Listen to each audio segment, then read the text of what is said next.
ఈ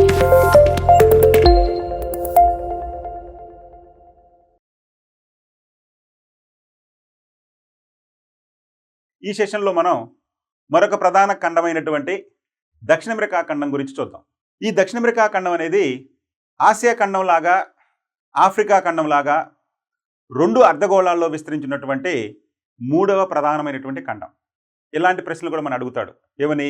రెండు అర్ధ భాగాలలో లేదా రెండు అర్ధ భాగాలలో విస్తరించినటువంటి ఖండాలు ఏంటి అని అడుగుతాడు. ఒకటి ఆసియా ఖండం, రెండు ఆఫ్రికా ఖండం, మూడు దక్షిణ అమెరికా ఖండం. మరి దక్షిణ అమెరికా ఖండం యొక్క విశిష్టత ఏంటంటే దక్షిణార్ధగోళంలో ఎక్కువ భాగం ఉండి ఉత్తరార్ధగోళంలో తక్కువగా ఉన్నటువంటి ఖండం. అదే ఆసియా ఖండం యొక్క విశిష్టత ఏమని చెప్పుకున్నాము? ఉత్తరార్ధగోళంలో ఎక్కువ భాగం ఉండి దక్షిణార్ధగోళంలో తక్కువగా విస్తరించినటువంటి ఖండం. మరి ఆఫ్రికా ఖండం యొక్క విశిష్టత ఏంటండి? ఆఫ్రికా ఖండం యొక్క విశిష్టత తీసుకుంటే దాదాపు భూమధ్య రేఖ అనేది ఆ ఖండానికి మధ్య గుండా పోతుంది. కాబట్టి అటు ఉత్తరార్ధగోళంలో సగభాగం, ఇటు దక్షిణార్ధగోళంలో సగభాగం విస్తరించి ఉంటుంది. ఇప్పుడు మనం చెప్పుకోబోయేటటువంటి దక్షిణ అమెరికా ఖండం యొక్క విశిష్టత ఏంటంటే ఎక్కువ భాగం దక్షిణార్ధగోళంలో ఉండి తక్కువ భాగం ఉత్తరార్ధగోళంలో విస్తరించి ఉంది. అంటే భూమధ్య రేఖ అనేది ఈ ఖండానికి ఉత్తర భాగం గుండా పోతుంది. అందుకని దక్షిణ భాగం ఎక్కువగా ఉంది. మరి ఈ ఖండం యొక్క విశిష్టత ఏంటి? దానికి సంబంధించినటువంటి ఇతర అంశాలన్నీ కూడా ఇప్పుడు మనం చర్చించుకుందాం. మరి దక్షిణ అమెరికా ఖండం యొక్క విశిష్టత తీసుకుంటే ఇది ప్రపంచంలో 4వ అతిపెద్ద ఖండం. అంటే దక్షిణ అమెరికా ఖండం కంటే పెద్ద ఖండాలు ఏమున్నాయండి? 3 మాత్రమే ఉన్నాయి. ఏంటండి 3? అతిపెద్ద ఖండమైనటువంటి ఆసియా ఖండం, ఆఫ్రికా ఖండం, ఉత్తర అమెరికా ఖండం. ఈ 3 ఖండాల తర్వాత 4వ అతిపెద్ద ఖండం మన దక్షిణ అమెరికా ఖండం. ఈ ఖండం త్రిభుజాకారంలో ఉంటుంది. ఈ ఖండం త్రిభుజాకారంలో ఉంటుంది. అంతేకాదు దీనిని పక్షి ఖండం అని కూడా పిలుస్తారు. పక్షి ఖండం అని కూడా పిలుస్తారు. ఇక్కడ మనం చూస్తే చూడండి, ఇది త్రిభుజాకారంలో ఉన్నటువంటి ఖండం. దీన్ని పక్షి ఖండం అంటారు. ఎందుకని? ఇక్కడ అత్యంత దట్టమైనటువంటి అడవులు విస్తరించి ఉండటమే కాకుండా ప్రపంచం మొత్తం మీద అత్యధికంగా పక్షి జాతులు ఈ ఖండంలోనే విస్తరించి ఉన్నాయి. అందువలన దీనిని ఏమన్నారంటే పక్షి ఖండం అని చెప్పి అన్నారు. సో ఈ విధంగా సూర్యుడిని అనుసరించి వర్షపాతం అన్నారు. అంటే సూర్యుని యొక్క గమనాన్ని అనుసరించి వర్షపాతం. సో సూర్యుడిని అనుసరించి వర్షపాతం అనేది కూడా ఈ ఖండం యొక్క ప్రత్యేకతగా చెప్పుకుంటాం. సో ఈ విధంగా 4వ అతిపెద్ద ఖండం, త్రిభుజాకారంలో ఉన్న ఖండం, పక్షి ఖండం. ఈ విధంగా దక్షిణ అమెరికా ఖండం యొక్క ప్రత్యేకతలను మనం చెప్పుకోవచ్చు. Okay, right. మరి దక్షిణ అమెరికా ఖండం యొక్క సరిహద్దులు. మరి ఈ దక్షిణ అమెరికా ఖండం యొక్క సరిహద్దులు ఏంటండి? దీనికి ఉత్తరాన కరేబియన్ సముద్రం, తూర్పున అట్లాంటిక్ మహాసముద్రం, పడమరన పసిఫిక్ మహాసముద్రం, దక్షిణాన దక్షిణ మహాసముద్రం. దీన్ని మనం అంటార్కిటికా సముద్రం అని కూడా పిలుస్తాం. దక్షిణ మహాసముద్రం అంటాము లేదా అంటార్కిటికా సముద్రం అని కూడా అంటాం. ఒకసారి మనం ఈ పటం చూస్తే మనకు తెలుస్తుంది. చూడండి, ఇది ఉత్తర భాగంలో కరేబియన్ సముద్రం. ఇవన్నీ కూడా కరేబియన్ దీవులు. ఈ కరేబియన్ దీవులు ఉత్తరాన ఉంది. ఇకపోతే తూర్పున ఏముందండి? ఇదిగోండి అట్లాంటిక్ మహాసముద్రం. ఇదంతా కూడా అట్లాంటిక్ మహాసముద్రం. ఇక పశ్చిమాన తీసుకుంటే ఏముందండి? పసిఫిక్ మహాసముద్రం. మరి దక్షిణాన ఏముందండి? దక్షిణాన దక్షిణ మహాసముద్రం అంటాం, లేదా దీన్నే అంటార్కిటికా సముద్రం అని చెప్పి కూడా అంటాం. కాబట్టి దక్షిణ అమెరికా ఖండానికి ఉత్తర భాగంలో కరేబియన్ సముద్రం, తూర్పు భాగంలో అట్లాంటిక్ సముద్రం, దక్షిణ భాగంలో దక్షిణ మహాసముద్రం లేదా అంటార్కిటికా సముద్రం, పశ్చిమ భాగంలో పసిఫిక్ మహాసముద్రం సరిహద్దులుగా ఉన్నాయి. ఓకే, నెక్స్ట్ ఉనికి. దక్షిణ అమెరికా ఖండం యొక్క ఉనికి. ఉనికి అంటే ఏం చెప్పుకున్నామండి? 2 అక్షాంశాలు 2 రేఖాంశాల మధ్య విస్తరించినటువంటి ప్రాంతాన్నే ఉనికి అన్నాం. మరి దక్షిణ అమెరికా ఖండం యొక్క ఉనికి ఎలా ఉందో చూద్దాం. దక్షిణ అమెరికా ఖండం యొక్క ఉనికి ఎలా ఉందో చూద్దాం. ఇది 12 డిగ్రీల ఉత్తర అక్షాంశం నుండి 50 డిగ్రీల దక్షిణ అక్షాంశం వరకు మరియు 35 డిగ్రీల పశ్చిమ రేఖాంశం నుండి 81 డిగ్రీల పశ్చిమ రేఖాంశముల మధ్య విస్తరించి ఉంది. ఇది క్లియర్గా చూసుకోవచ్చు. మనకు తెలుసు, ఒక ప్రదేశం యొక్క అక్షాంశాలు రేఖాంశాలు తెలిస్తే ఆ ప్రదేశంలో ఎలాంటి వాతావరణ పరిస్థితులు ఉంటాయో మనం గ్రహించవచ్చు. ఎందుకంటే గతంలో మనం శీతోష్ణ శాస్త్రం గురించి చెప్పుకునేటప్పుడు కూడా ఇక్కడ ఈ యొక్క అక్షాంశాలు రేఖాంశాలకు ఇంపార్టెన్స్, ఏ విధంగా ఆ ప్రాంతంలో ఉష్ణోగ్రతలు వర్షపాతాలు ఉంటాయి అని చెప్పుకున్నాం. దీన్ని మనం ఆధారం చేసుకొని అక్షాంశాలు రేఖాంశాలు ఆధారంగా చేసుకొని, అందుకని ఇప్పుడు మనకి దక్షిణ అమెరికా ఖండం యొక్క అక్షాంశాలు తెలిసినాయి, రేఖాంశాలు తెలిసినాయి. కాబట్టి ఈజీగా అక్కడ ఎలాంటి శీతోష్ణ పరిస్థితులు ఉన్నాయో కూడా అంచనా వేసుకోవచ్చు. చూడండి ఒక్కసారి, ఇది 12 డిగ్రీల ఉత్తర అక్షాంశం నుంచి 50 డిగ్రీల దక్షిణ అక్షాంశం వరకు. అంటే చూడండి ఇక్కడ ఈ బొమ్మ చూస్తే మీకు అర్థమైంది. ఇది 12 డిగ్రీల ఉత్తర అక్షాంశం, ఇది 50 డిగ్రీలు. 12 డిగ్రీల ఉత్తర అక్షాంశం అయితే ఇది 50 డిగ్రీల దక్షిణ అక్షాంశం. మరి ఇది 12 డిగ్రీల ఉత్తర అక్షాంశం, ఇది 50 డిగ్రీల దక్షిణ అక్షాంశం. అంటే మధ్యలో ఏముండిద్దండి? భూమధ్య రేఖ అనేది ఉంది. కాబట్టి ఇది భూమధ్య రేఖ.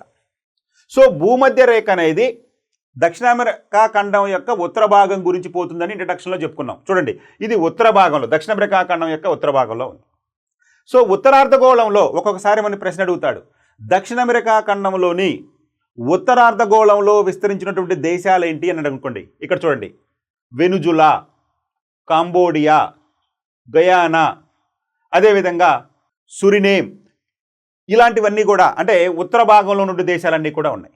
అయితే దక్షిణార్ధగోళంలోకే అతిపెద్ద దేశంలో ఒకటైనటువంటి బ్రెజిల్ దేశం ఉత్తర భాగం గుండా ఈ యొక్క భూమధ్య రేఖ అనేది పోతుంది. అదేవిధంగా కాంబోడియా నుంచి దక్షిణ భాగంలో, కాంబోడియా దక్షిణ భాగంలో ఈ భూమధ్య రేఖ పోతుంది. అదేవిధంగా ఈక్వెడార్లో మనకి ఈ యొక్క భూమధ్య రేఖ అనేది పోతుంది. ఇక్కడ మరొక ప్రశ్న అనేది వస్తుంది. ఎలాంటి ప్రశ్న అండి? దక్షిణ అమెరికా ఖండంలోని ఏ దేశాల గుండా భూమధ్య రేఖ అనేది పోతుంది? మరి దక్షిణ అమెరికా ఖండంలోని ఏ దేశాల గుండా భూమధ్య రేఖ పోతుందయ్యా అంటే ఇక్కడ చూడండి, ఈక్వెడార్ దేశం గుండా, కాంబోడియా దేశం గుండా మరియు బ్రెజిల్ దేశం గుండా, ఈ 3 దేశాల గుండా భూమధ్య రేఖ అనేది పోతుంది. సో భూమధ్య రేఖకు ఉత్తరంగా ఉన్నటువంటి ఈ భాగాన్ని ఉత్తరార్ధగోళం అన్నాం కాబట్టి, సో దక్షిణ అమెరికా ఖండం యొక్క ఉత్తర భాగం ఉత్తరార్ధగోళంలో ఉంది. ఇక ఎక్కువ భాగం దక్షిణార్ధగోళంలో ఉంది. మరి దక్షిణార్ధగోళంలో ఏ అక్షాంశం వరకు విస్తరించిందండి ఈ దక్షిణ అమెరికా ఖండం అంటే? 50 డిగ్రీల దక్షిణ అక్షాంశం వరకు విస్తరించింది. ఇది 50 డిగ్రీల దక్షిణ అక్షాంశం. సో ఇది అక్షాంశాలకు సంబంధించినటువంటి విషయాలు. మరి రేఖాంశాలు, ఏ ఏ రేఖాంశాల మధ్య దక్షిణ అమెరికా ఖండం ఉందండి అంటే, దక్షిణ అమెరికా ఖండం పూర్తిగా పశ్చిమార్ధగోళంలో ఉంది.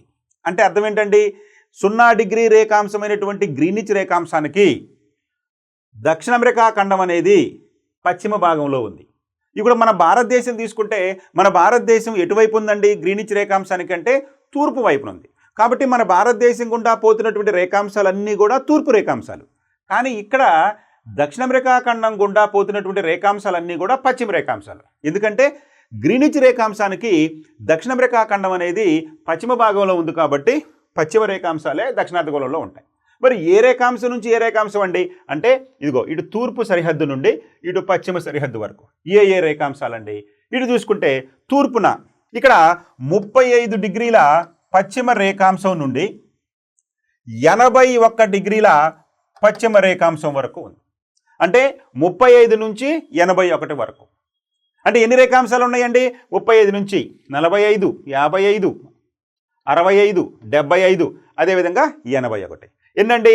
10, 20, 30, 40, 50, సుమారుగా 50 రేఖాంశాలు. అంటే మీరు 81 - 35 వేస్తే ఎన్ని రేఖాంశాలు ఉన్నాయి? అన్ని రేఖాంశాలు ఈ యొక్క దక్షిణ అమెరికా ఖండం గుండా పోతూ ఉన్నాయి. మరి ఇక్కడ మనకి గుర్తుపెట్టుకోవాలి, దక్షిణ అమెరికా ఖండం యొక్క తూర్పు నుంచి పశ్చిమానికి వచ్చే కొద్దీ ఎంత కాల వ్యత్యాసం ఉంటుంది? ఎందుకంటే మన భారతదేశంలో మనం చదువుకున్నాం. అలా తీసుకున్నప్పుడు మనకి ఇక్కడ తీసుకున్నాం అనుకోండి, మనకి 46 అక్షాంశాలు అనుకున్నాం అనుకోండి. 46 ఇంటూ ఒక్కొక్క రేఖాంశానికి 46 రేఖాంశాలు అనుకున్నాం అనుకోండి. 46 రేఖాంశాల్లో ఒక్కొక్క రేఖాంశానికి 4 నిమిషాలు తీసుకున్నాం అనుకోండి. ఎంత కాల వ్యత్యాసం ఉంటుందండి? దక్షిణ అమెరికా ఖండం యొక్క తూర్పు నుంచి పశ్చిమానికి వచ్చే కొద్దీ ఎన్ని రేఖాంశాలు ఉన్నాయి అనుకున్నామండి? 46 రేఖాంశాలు. ఎందుకంటే ఇదిగో 81 - 35 46. మరి 46 రేఖాంశాలకి ఒక్కొక్క రేఖాంశానికి 4 నిమిషాలు తీసుకున్నప్పుడు 46 4 తీసుకుంటే 184 నిమిషాలు. మరి 184 నిమిషాలంటే సుమారుగా 3 గంటల వ్యత్యాసం. ఎట్లా అండి? తూర్పు వైపు నుంచి పశ్చిమ వైపుకి కాల వ్యత్యాసం దక్షిణ అమెరికా ఖండంలో 3 గంటలు. అదే మన భారతదేశం యొక్క కాల వ్యత్యాసం ఎంత ఉందండి? మన భారతదేశానికి కాల వ్యత్యాసం ఎంత ఉందండి? 2 గంటలు సుమారు వ్యత్యాసం ఉంది. అంటే తూర్పు వైపు నుంచి పశ్చిమానికి వచ్చేసరికి మనకి 2 గంటల వ్యత్యాసం. ఎందుకని? మన భారతదేశం యొక్క పశ్చిమంలో 67 డిగ్రీలు ప్రాంతం నుంచి స్టార్ట్ అయితే మనకి 97 వరకు ఉంటుంది కాబట్టి 30 రేఖాంశాల నిడివి ఉంది మన భారతదేశానికి. మరి ఈ 30 రేఖాంశాల నిడివికి మనకి ఎంత కాల వ్యత్యాసం ఉండిద్దండి? 30 అంటే 30 రేఖాంశాలు ఇంటూ 4 నిమిషాలు, 3 4లు 12 అంటే 120. 120 అంటే 2 గంటలు. మరి 2 గంటల వ్యత్యాసం ఉంటే అదే దక్షిణ అమెరికా ఖండం తీసుకుంటే దక్షిణ అమెరికా ఖండం యొక్క కాల వ్యత్యాసం తూర్పు పడమరలుగా ఎంత ఉందంటే మనకి 46 రేఖాంశాలు చూపిస్తుంటే 46 రేఖాంశాలు ఒక రేఖాంశానికి 4 నిమిషాల చొప్పున తీసుకుంటే 180 నిమిషాలు. 180 నిమిషాలు తీసుకుంటే మనకి 3 గంటల వ్యత్యాసం ఉంటుంది. సో ఇట్లా మన్ని అడగటానికి అవకాశం ఉంటుంది, మీరు గుర్తుపెట్టుకోవాలి. సో ఈ విధంగా, ఎందుకంటే ఇవన్నీ జనరల్గా మీరు ప్రతి ఏ బుక్లో కూడా ఇట్లాగ ఇన్ఫర్మేషన్ అనేది ఉండదు కాబట్టి మీరు ఇలాంటివన్నీ కూడా ఊహించుకోవాలి. ఎందుకంటే ఎలాంటి ప్రశ్నలు అడుగుతాడో ఆబ్జెక్టివ్ టైప్లో మనకి తెలియదు కాబట్టి ఇలా కూడా మీరు ఊహించుకోవాలి. సో మనకి ఏం చెప్పాడు ఇక్కడ? అక్షాంశాలు చెప్పాడు, రేఖాంశాలు చెప్పాడు. సో అక్షాంశాలు రేఖాంశాలు చెప్పారు కాబట్టి దీన్ని అనుసరించి మనము ఎంత కాల వ్యత్యాసం ఉండొచ్చు, ఎన్ని రేఖాంశాలు ఉన్నాయి, ఎన్ని అక్షాంశాలు ఉన్నాయి, ఏ శీతోష్ణ మండలంలో ఉంది, ఇలా కూడా మనం గ్రహించాలి. సో ఇప్పుడు మనకి చూడండి, రేఖాంశాల పరంగా తీసుకుంటే 35 డిగ్రీల పశ్చిమ రేఖాంశం నుంచి 81 డిగ్రీల పశ్చిమ రేఖాంశం వరకు. మరి ఇంత మొత్తంలో ఉన్నప్పుడు ఎన్ని రేఖాంశాలు ఉన్నాయి? 46 రేఖాంశాలు ఉన్నాయి. సో ఈ విధంగా దక్షిణ అమెరికా ఖండానికి తూర్పు నుంచి పశ్చిమానికి వచ్చేసరికి 3 గంటల వ్యత్యాసం ఉంటుంది. 3 గంటల వ్యత్యాసం ఉంటుంది. గతం చెప్పుకున్నాం మనం, గ్రీనిచ్ రేఖాంశం నుంచి తూర్పుకు పోయే కొద్దీ ప్రతి రేఖాంశానికి 4 నిమిషాలు కలుపుకుంటుంటే మనం ఇక్కడ ఏం చేయాలి అండి? రేఖాంశం అంటే తూర్పు సరిహద్దు నుంచి పశ్చిమ సరిహద్దు వచ్చేసరికి దక్షిణ అమెరికా ఖండంలో ప్రతి రేఖాంశానికి 4 నిమిషాలని కలుపుకోవాలి. మనం తీసేసాము, ఇక్కడ కలుపుకోవాలి. తూర్పు సరిహద్దుతో పోల్చుకుంటే పశ్చిమ సరిహద్దు 3 గంటలు ముందుంటుంది దక్షిణ అమెరికా ఖండంలో. ఇలా మనం గుర్తుపెట్టుకోవాలి. అర్ధగోళం ఏ అర్ధగోళంలో ఉందనుకున్నామండి? అక్షాంశాల పరంగా తీసుకున్నప్పుడు 2 అర్ధగోళాల్లో ఉంది. ఉత్తర భాగమేమో ఉత్తర అర్ధగోళంలో ఉంది, మొత్తం ఎక్కువ భాగం వచ్చేసి దక్షిణార్ధగోళంలో ఉంది. ఇక రేఖాంశాల పరంగా తీసుకున్నప్పుడు దక్షిణ అమెరికా ఖండం ఏ అర్ధగోళంలో ఉందండి అంటే పశ్చిమార్ధగోళంలో ఉంది. పశ్చిమార్ధగోళం అంటే ఏంటండి? గ్రీనిచ్ రేఖాంశానికి పశ్చిమంగా ఉంది కాబట్టి పశ్చిమార్ధగోళం. అందుకని దక్షిణ అమెరికా ఖండం దేశాలన్నింటినీ కూడా పశ్చిమ దేశాలు అంటారు, వెస్ట్రన్ కంట్రీస్ అంటారు. ఎక్కువ భాగం అంటే ఉత్తర అమెరికా దక్షిణ అమెరికా ఖండాలలో ఉన్నటువంటి దేశాలన్నీ కూడా పశ్చిమ దేశాలే, అంటే వెస్ట్రన్ కంట్రీసే. ఓకేనండి. సో కాబట్టి ఇది పశ్చిమార్ధగోళంలో ఉంది రేఖాంశాల పరంగా. అక్షాంశాల పరంగా ఎక్కువ భాగం దక్షిణార్ధగోళంలో ఉంది, తక్కువ భాగం ఉత్తరార్ధగోళంలో ఉంది. ఇక శీతోష్ణ పరంగా తీసుకుంటే ఎక్కువ భాగం అంటే దక్షిణ అమెరికా ఖండం యొక్క ఉత్తర భాగం వచ్చేసేమో ఉష్ణ మండలంలో ఉంది, లేదా భూమధ్య రేఖా ప్రాంతంలో ఉంది కాబట్టి ఎక్కువ ఉష్ణోగ్రతలు ఉంటాయి, అందుకని ఉష్ణ మండలంలో ఉంది. ఇక దక్షిణ భాగం తీసుకుంటే ఈ అర్జెంటీనా, పెరు, చిలీ, బొలీవియా, అదేవిధంగా ఉరుగ్వే ఈ దేశాలు సమశీతోష్ణ మండలంలో ఉంటాయి. ఎందుకంటే సమశీతోష్ణ మండలం అంటే ఏంటండి? 23.5 డిగ్రీల కంటే తక్కువ, అంటే 23.5 డిగ్రీల కంటే ఎక్కువ అక్షాంశాల్లో ఉంటాయి. అంటే 23 తర్వాత ఉన్నటువంటి 30, 35, 40, 45, ఎందుకంటే 50 వరకు ఉంది కాబట్టి ఈ అక్షాంశాలన్నీ కూడా మనకి సమశీతోష్ణ మండలంలోగా గుర్తిస్తాం. కాబట్టి దక్షిణ భాగం వచ్చేసేమో అంటే దక్షిణ అమెరికా ఖండం యొక్క దక్షిణ భాగం సమశీతోష్ణ మండలంలో ఉంటే ఉత్తర భాగం వచ్చేసి మనకి ఉష్ణ మండలంలో ఉంది. సో ఈ విధంగా ఉనికిని బట్టి మనం ఈ దక్షిణ అమెరికా ఖండాన్ని అంచనా వేసుకోవచ్చు, దానికి సంబంధించినటువంటి విషయాలను. ఇక దక్షిణ అమెరికాలోని మొత్తం దేశాల సంఖ్య 13. మరి ఎన్ని దేశాలు ఉన్నాయండి దక్షిణ అమెరికా ఖండంలో అంటే? మొత్తం 13 దేశాలు ఉన్నాయి. ఇక్కడ చూడండి, దక్షిణ అమెరికా ఖండంలో ఉన్నటువంటి దేశాల సంఖ్య మనకి మొత్తం 13. చూడండి, అందుట్లో అతిపెద్ద దేశం తీసుకుంటే బ్రెజిల్. ఈ ఎల్లో కలర్ కనిపిస్తుందంతా కూడా బ్రెజిల్ అతిపెద్ద దేశం దక్షిణ అమెరికా ఖండంలో. సో చూడండి, బ్రెజిల్, గయానా, సురినేమ్, అదేవిధంగా Venezuela, Colombia, Ecuador, Peru, Chile, Argentina, Uruguay, Paraguay ఇవన్నీ కూడా దక్షిణ అమెరికా ఖండంలో ఉన్నటువంటి ప్రధానమైనటువంటి దేశాలు. మొత్తం ఎన్ని దేశాలు ఉన్నాయండి దక్షిణ అమెరికా ఖండంలో అంటే? 13 దేశాలు ఉన్నాయి. మరి ఈ ఖండం యొక్క మొత్తం విస్తీర్ణం ఎంత అయ్యా అంటే, ఈ ఖండం యొక్క మొత్తం విస్తీర్ణం సుమారుగా 1,78,20,770 చదరపు కిలోమీటర్లు. అంటే 1,78,20,770 చదరపు కిలోమీటర్లు దక్షిణ అమెరికా ఖండం యొక్క విస్తీర్ణం. ఇంత విస్తీర్ణం కలిగినటువంటి ఈ దక్షిణ అమెరికా ఖండం ప్రపంచంలో 4వ అతిపెద్ద ఖండం. దక్షిణ అమెరికా ఖండం కంటే 3 ఖండాలే పెద్దగా ఉన్నాయి. అవి ఆసియా, ఆఫ్రికా, ఉత్తర అమెరికా. ఈ 3 ఖండాలు మాత్రమే దక్షిణ అమెరికా ఖండం కంటే పెద్దగా ఉన్నాయి. Okay, right. మరి ప్రపంచంలో ప్రపంచం మొత్తం భౌగోళిక ప్రాంతంలో దక్షిణ అమెరికా ఖండం సుమారు 12% విస్తరించి ఉంది. అంటే ప్రపంచం మొత్తం విస్తీర్ణంలో మన దక్షిణ అమెరికా ఖండం 12% ఇచ్చింది. అదే మన భారతదేశం ఎంత శాతం విస్తరించిందండి? కేవలం 2.4% ఉంది. మనం చెప్పుకున్నాం ప్రపంచంలో భారతదేశం మొత్తం విస్తీర్ణంలో 2.4% విస్తరించి ఉంది. సో 2.4% మన భారతదేశం. కానీ దక్షిణ అమెరికా ఖండం ఎంత శాతం విస్తరించిందండి? 12% విస్తరించింది.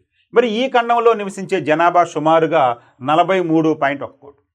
మరి మొత్తం జనాభా అంటే దక్షిణ అమెరికా ఖండంలో ఉన్నటువంటి మొత్తం 13 దేశాల్లో ఉన్నటువంటి జనాభా ఎంత అయ్యా అంటే 43.12 కోట్లు. అంటే మన భారతదేశంలో ఉత్తరప్రదేశ్, బీహారు, మధ్యప్రదేశ్ ఆ 3 రాష్ట్రాలు కలిపితే జనాభా ఎంత ఉంటారో అంత జనాభా మొత్తం దక్షిణ అమెరికా ఖండం మొత్తం కలిపినా కానీ అంతే ఉన్నారు. చూడండి, జనాభా చాలా తక్కువగా ఉన్నారు.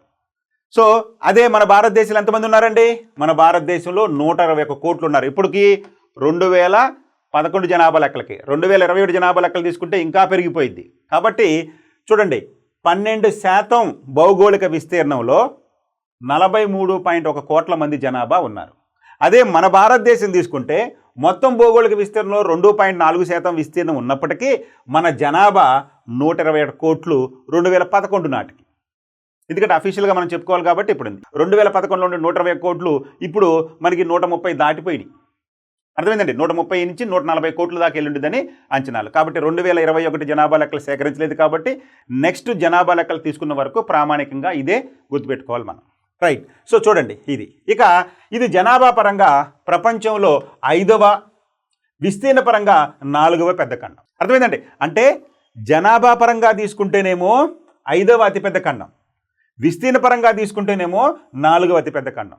ఇక్కడ చూడండి, ఇప్పుడు విస్తీర్ణ పరంగా తీసుకుంటే 4వ పెద్ద ఖండం అన్నాం, విస్తీర్ణంలో తీసుకుంటే ఆసియా ఖండము, ఆఫ్రికా ఖండము, ఉత్తర అమెరికా ఖండం అనుకున్నాము. అది క్లారిటీ. మరి జనాభా పరంగా తీసుకుంటే మరొక ఖండం వచ్చి యాడ్ అయింది. ఏ ఖండం అండి? అంటే ఐరోపా ఖండం. అంటే దక్షిణ అమెరికా ఖండం కంటే అత్యధికంగా జనాభా ఉన్నటువంటి ఖండాలు ఏంటంటే ఆసియా ఖండం, ఆఫ్రికా ఖండం, ఉత్తర అమెరికా ఖండం మరియు ఐరోపా ఖండం. ఈ 4 ఖండాలు దక్షిణ అమెరికా ఖండం కంటే ఎక్కువ జనాభా ఉన్నాయి. కాబట్టి దక్షిణ అమెరికా ఖండం అనేది జనాభాలో 5వ స్థానంలో ఉంది, విస్తీర్ణంలో 4వ స్థానంలో ఉంది. ఇది స్థూలంగా దక్షిణ అమెరికా ఖండం యొక్క ఉనికి, దానికి సంబంధించినటువంటి విశిష్టత. ఓకే, ఇక నైసర్గిక స్వరూపాలు. దక్షిణ అమెరికా ఖండం యొక్క నైసర్గిక స్వరూపాలు. మరి నైసర్గిక స్వరూపాలు అంటే ఏం తెలుసుకుంటామండి మనం? అసలు నైసర్గిక స్వరూపాలు అంటే ఆ ప్రాంతంలో ఉన్నటువంటి పర్వతాలు, పీఠభూములు, మైదానాలు మొదలైన విషయాల గురించి తెలుసుకుంటాం. అదే నైసర్గిక స్వరూపాలు. ఉనికి గురించి తెలుసుకున్నాం, సరిహద్దుల గురించి తెలుసుకున్నాం. ఇప్పుడు నైసర్గిక స్వరూపాల గురించి తెలుసుకుందాం. దక్షిణ అమెరికా ఖండాన్ని నైసర్గిక పరంగా 4 భౌతిక స్వరూపాలుగా విభజించవచ్చు. ఇదంతా కూడా సౌలభ్యం కొరకే. వాస్తవానికి నైసర్గిక స్వరూపాలంటే పర్వతాలు, పీఠభూములు, మైదానాలే. కానీ సౌలభ్యం కొరకు మనం ఈ దక్షిణ అమెరికా ఖండం యొక్క నైసర్గిక స్వరూపాన్ని 4 భౌతిక స్వరూపాలుగా విభజించవచ్చు. అవి పశ్చిమ పర్వతాలు, 2 మధ్య పల్లపు భూములు, 3 తూర్పు మెట్ట లేదా ఉన్నత భూములు, 4 తీర మైదానాలు, 5 దీవులు. ఇక్కడ చూడండి, 4 అనుకున్నాం, ఇక్కడ 5 ఇచ్చాం. అంటే దీవులు కూడా సపరేట్గా చేసేసి ఇక్కడ మనము 5గా పెట్టేసుకున్నాం. అర్థమైందండి? అంటే దక్షిణ అమెరికా ఖండం యొక్క నైసర్గిక స్వరూపాన్ని మనం 5 భాగాలుగా విభజించవచ్చు అనుకుందాం. ఎందుకంటే ఇక్కడ 4ని 5 చేద్దాం. ఎందుకంటే ఇక్కడ 5 ఇచ్చాం కాబట్టి ఇక్కడ 5 చెప్పాలి. ఒకే స్లైడ్లో 2 డిఫరెంట్గా ఉంటే మళ్ళీ కన్ఫ్యూజ్ అయింది. కాబట్టి పశ్చిమ పర్వతాలు, మధ్య పల్లపు భూములు, తూర్పు మెట్ట భూములు, తీర మైదానాలు, దీవులు. ఇక్కడ చూడండి, ఇక్కడ మీకు ఈజీగా అర్థమైంది. మొదటిది పశ్చిమ పర్వతాలు. ఏంటండి ఈ పశ్చిమ పర్వతాలు? ఈ పశ్చిమ పర్వతాలనే మనం అంటాం ప్రపంచంలోనే అత్యంత పొడవైనటువంటి పర్వతాలు. ప్రపంచంలో అత్యంత ఎత్తైనటువంటి పర్వతం లేదా ఎత్తైనటువంటి పర్వతాలు హిమాలయాలు అయితే, పొడవైనటువంటి పర్వతాలు యాండీస్ పర్వతాలు. అవి దక్షిణ అమెరికా ఖండం యొక్క పశ్చిమ భాగంలో ఉన్నాయి. చూడండి, దక్షిణ అమెరికా ఖండానికి ఇక్కడ నుండి అంటే ఉత్తర భాగం నుంచి ఇవి పెరు, ఈక్వెడారు, చిలీ, ఇదే విధంగా ఇక్కడ వరకు ఉంటాయి. ఇవంతా కూడా పశ్చిమ పర్వతాలు. ప్రపంచంలోని అత్యంత పొడవైనటువంటి పర్వతాలు ఇవి యాండీస్ పర్వతాలు. ఇవి పశ్చిమ పర్వతాలు. ఇక రెండు మధ్య పల్లపు భూములు.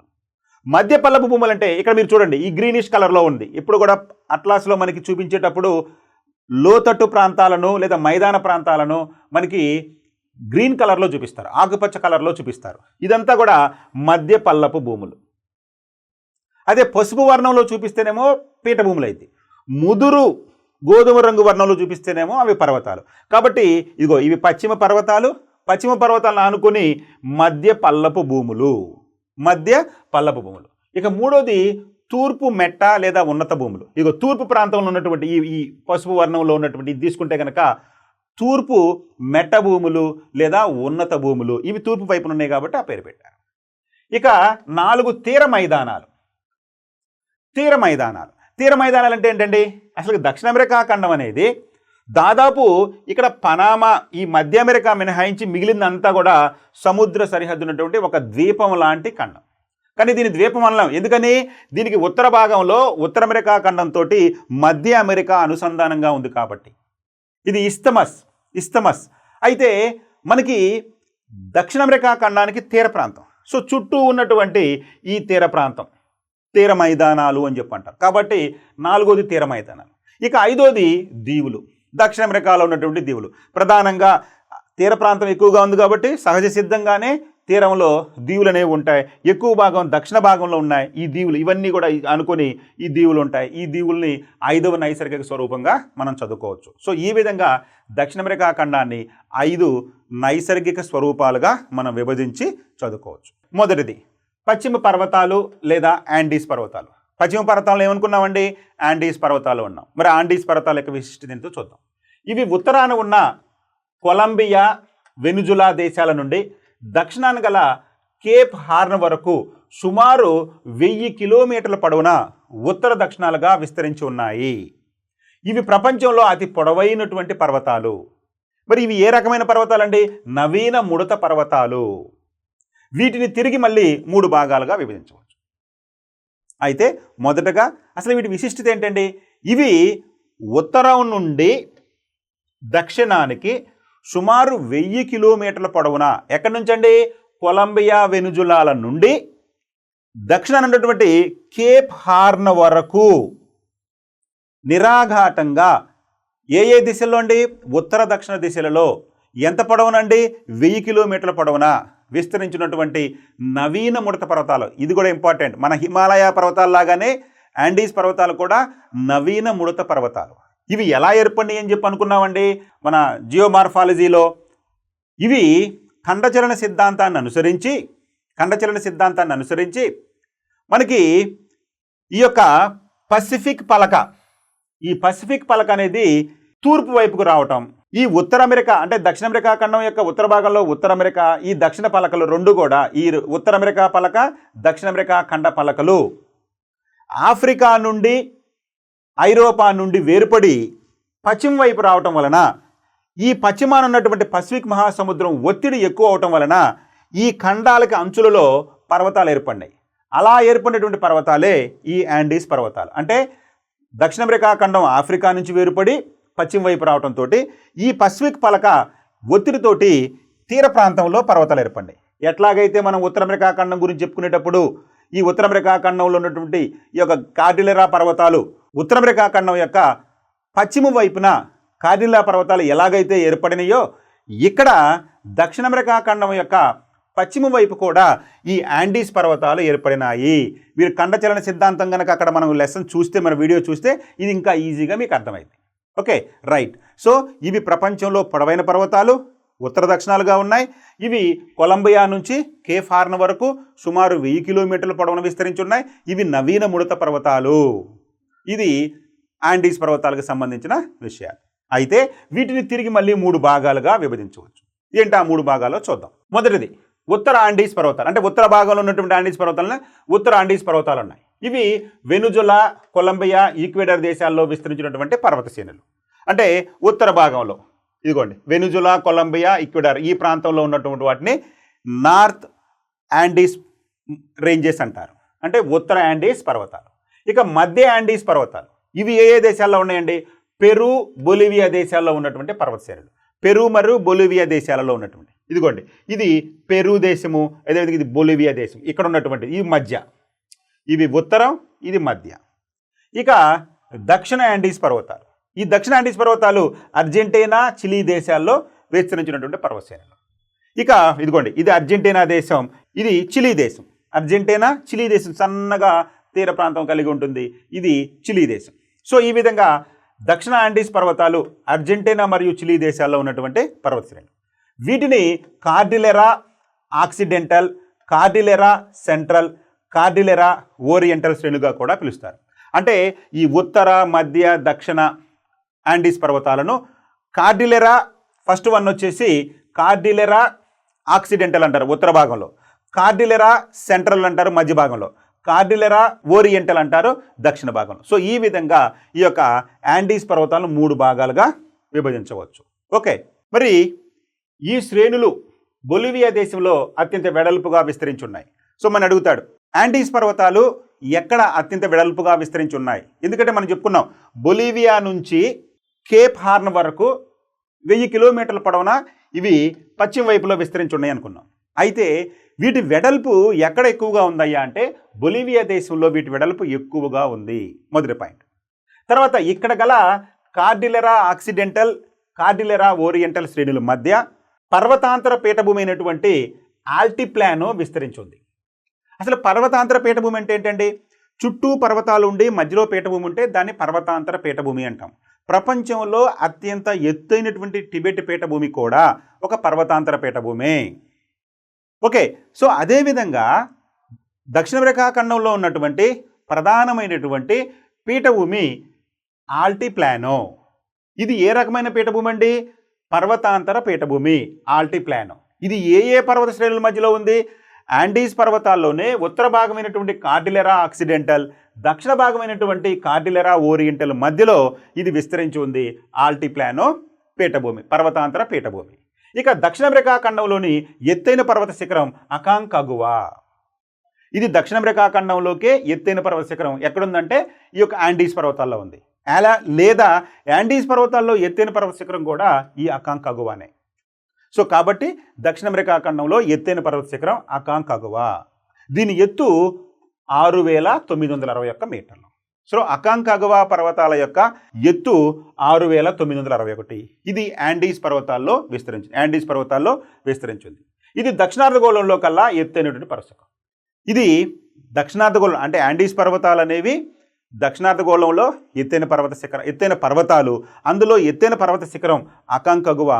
ఇది యావత్ దక్షిణార్ధగోళంలోనే, అంటే ఒక దక్షిణ అమెరికా ఖండమే కాదు, ఈ మిగిలిన దక్షిణార్ధగోళంలో ఉన్నటువంటి ఖండాలైనటువంటి ఆస్ట్రేలియాలో కానీ, కొంత దక్షిణ భాగమైనటువంటి ఆసియా ఖండ భాగం కానీ, లేదా ఆఫ్రికా ఖండం యొక్క దక్షిణ భాగంలో విస్తరించిన పర్వతాలు అన్నింటిలో కల్లా కూడా ఇది ఎత్తైనటువంటి పర్వత శిఖరం. అంటే దక్షిణార్ధగోళంలో ఎత్తైన పర్వత శిఖరం ఈ అకాంకాగువా. ఇది ఎక్కడున్నాయి అంటే యాండీస్ పర్వతాల్లో ఉన్నాయి. యాండీస్ పర్వతాలు ఎక్కడున్నాయి అంటే దక్షిణ అమెరికా ఖండంలో ఉన్నాయి. Okay, right. ఇక ఈ పర్వత శ్రేణుల్లో విస్తరించినటువంటి అగ్నిపర్వతాలు. ఈ యొక్క యాండీస్ పర్వతాలు అగ్నిపర్వతాలకు ప్రసిద్ధి. చాలా అగ్నిపర్వతాలు ఈ యాండీస్ పర్వతాల్లో విస్తరించి ఉన్నాయి. మరి ఈ యాండీస్ పర్వతాలలో విస్తరించినటువంటి అగ్నిపర్వతాలు ఏంటో చూద్దాం. యాండీస్ పర్వతాల్లో అనేక అగ్నిపర్వతాలు విస్తరించి ఉన్నాయి. అవి ఈక్వెడార్ దేశంలో ఉన్నటువంటి కోటాపాక్సీ, అర్జెంటీనాలో చిలీ దేశంలో ఉన్నటువంటి ఓజెస్ డెల్ సలోడాలు ప్రధానమైనవి. సో దక్షిణ అమెరికా ఖండంలో విస్తరించినటువంటి ప్రధానమైనటువంటి అగ్నిపర్వతాల్లో మనకి కోటాపాక్సీ, ఇది ఈక్వెడార్ దేశంలో ఉంది. అగ్నిపర్వతాల్లో ఎత్తైనటువంటి అగ్నిపర్వతం ఈ ఈక్వెడార్లో ఉన్నటువంటి కోటాపాక్సీ. అంతేకాదు ఇక అర్జెంటీనా, చిలీ దేశాల్లో విస్తరించినటువంటి ఓజెస్ డెల్ సలాడో. సో ఇది ఏ దేశంలో ఉందండి? అర్జెంటీనా, చిలీ దేశాలకు మధ్యలో ఉంది. ఏంటండి? Ojos del Salado. ఇది కూడా ఒక అగ్నిపర్వతం, కానీ ఎత్తైన అగ్నిపర్వతం మాత్రం ఈక్వెడార్లో దేశంలో ఉన్నటువంటి కోటాపాక్సీ. ఇక బొలివియా దేశంలో యాండీస్ పర్వతాలు తూర్పు వైపున పర్వతాంతర పీఠభూమి అయినటువంటి బొలివియా పీఠభూమి ఉంది. సో బొలివియా పీఠభూమి ఇది కూడా చాలా ఇంపార్టెంట్. ఇందాక చెప్పుకున్నాము పీఠభూమి, అదేవిధంగా ఆ పీఠభూమితో పాటు బొలివియా పీఠభూమి అనేది కూడా మరొక ప్రధానమైనటువంటి పీఠభూమి ఈ ప్రాంతంలో. ఈ పీఠభూమిలోనే ప్రపంచంలోకెల్లా ఎత్తైనటువంటి సరస్సు టిటికాకా సరస్సు ఉంది. సో ప్రపంచంలోకెల్లా ఎత్తైనటువంటి సరస్సు టిటికాకా సరస్సు. టిటికాకా సరస్సు ఇది ఏ దేశంలో ఏ పీఠభూమిలో ఉందయ్యా అంటే బొలీవియా పీఠభూమిలో ఉంది టిటికాకా సరస్సు. ఇదిగోండి ఈ ప్రాంతంలో టిటికాకా సరస్సు విస్తరించింది. సో ప్రపంచంలోకెల్లా ఎత్తైనటువంటి సరస్సు టిటికాకా సరస్సు ఇది బొలీవియా పీఠభూమి ప్రాంతంలో ఉంది. ఓకే.